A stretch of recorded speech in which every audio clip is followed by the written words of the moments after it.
दोस्तों, ज्ञान दर्शन का स्वागत है।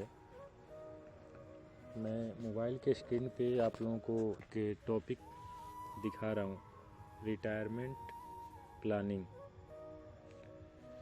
रिटायरमेंट प्लानिंग सबका अपना, लेकिन एक मेरा मानना यह है कि कोई कर्मचारी है या कोई भी कहीं ऑफिशियल वर्क वाले आदमी हैं जो परमानेंट हैं और रिटायरमेंट प्लानिंग जिनको करना है, तो मेरा मानना है कि SIP और म्यूचुअल फंड से अच्छा कुछ हो ही नहीं सकता है। और मैं ये नहीं बोल रहा हूँ कि और जगह पैसा सेविंग नहीं किया जाता है, नहीं करना चाहिए, लेकिन अगर कुछ अच्छा पैसा ग्रो करना है, बढ़ाना है, तो SIP और म्यूचुअल फंड से अच्छा शायद ही कुछ होगा।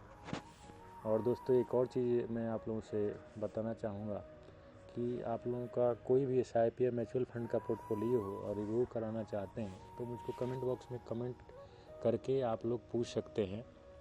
मैं रिप्लाई देने का कोशिश करूँगा और उस पर वीडियो बनाने का कोशिश करूँगा। तो मैं एक फ़ंड के बारे में आप लोगों को बताने जा रहा हूँ,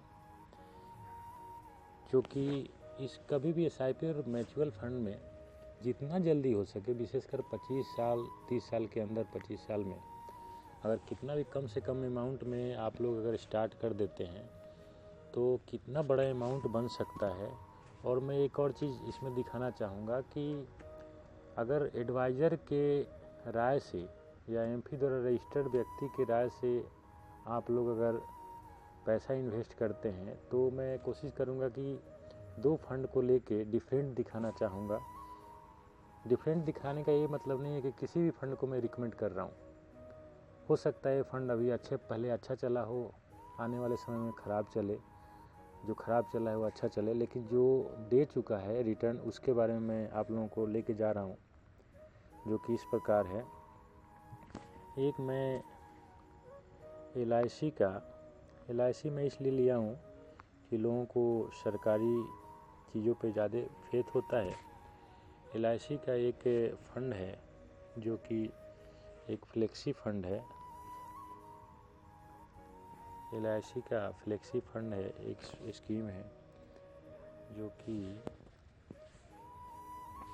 मैं ऑन स्क्रीन आप लोगों को दिखा रहा हूँ। और ऑन स्क्रीन इसलिए दिखाता हूँ दोस्तों कि आप लोगों को एकदम अपडेट मिलते रहे। ऐसे नहीं है कि मैं पीछे की बातें करता हूँ, स्क्रीन पे लाइव रिटर्न आप लोगों से दिखाने का कोशिश।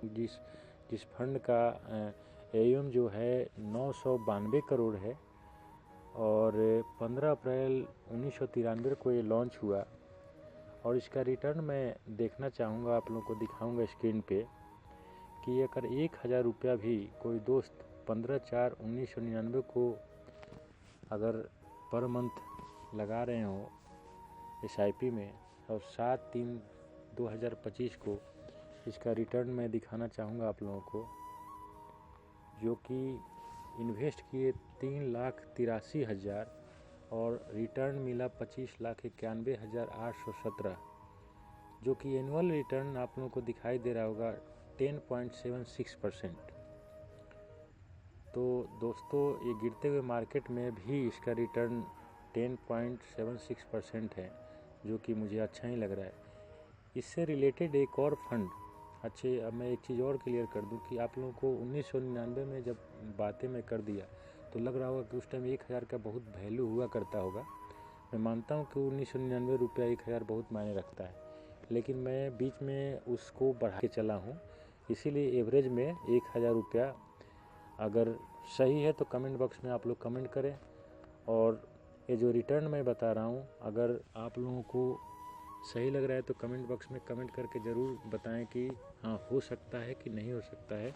और दूसरा मैं फ़ंड ले रहा हूँ, एक कंपेयर करना चाहूँगा आप लोगों को कि एक एडवाइज़र से राय लेने के बाद कितना वेरिएशन आ सकता है।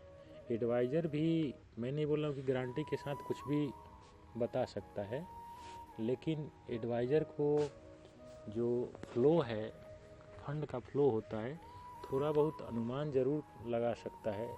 जो कि 1/2/1994 को लॉन्च हुआ था। HDFC balance fund, HDFC mutual fund का ये बैलेंस फंड है जो कि 1000 पर मंथ को SIP किया है, उसका रिटर्निंग जो है 7/3/2025 तक। मैं फिर क्लियर कर देना चाहता हूँ कि ये अनुमानित नहीं है। ये जो भी व्यक्ति HDFC म्यूचुअल फंड में HDFC बैलेंस एडवांटेज स्कीम में अगर लगाया हो 1000 रुपये पर मंथ, तो उसको 7/3/2025 तक जो रिटर्न मिला है वो मैं दिखाना चाहूँगा कि उसको 1,43,82,991, जो कि इन्वेस्ट हुआ 3,74,000, और जो टुडे वैल्यू जो वैल्यू है उसका 1,43,82,981, जो कि आप लोग को ये बहुत बड़ा अमाउंट लग रहा होगा। और देखिए दोस्तों, ये कितना बड़ा अंतर है। 25 लाख के जगह पे आप लोगों को 1,43,82,981 रुपया रिटर्न दिखा रहा है, क्योंकि उसका ईयरली रिटर्न जो था वो 10.76 था। इसका ईयरली रिटर्न जो है, एनुअल रिटर्न जो है 18.65% है। तो मेरे कहने का मतलब ये है कि दोस्तों, मेरे तरफ से कोई स्पेशल रिकमेंड नहीं है किसी भी फंड का। ये फंड लेने का मतलब ये है कि ये पुराना फंड है, ये हो गया। और जो LIC का फ्लेक्सी फंड है, मेरे LIC का फ्लेक्सी फंड को मेरा ऐसा नहीं है कि मैं उसको कम आंक रहा हूँ, कम दिखा रहा हूँ।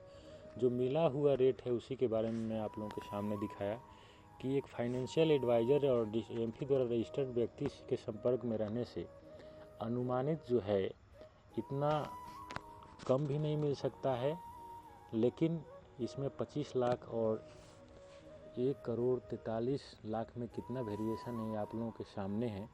तो मेरा मानना है कि जितना जल्दी हो सके, इसमें लंबा टाइम लगा है, 30 साल से 31 साल लगा है, तो जितना जल्दी हो सके उतने जल्दी किसी भी व्यक्ति को इन्वेस्टमेंट स्टार्ट कर देना चाहिए।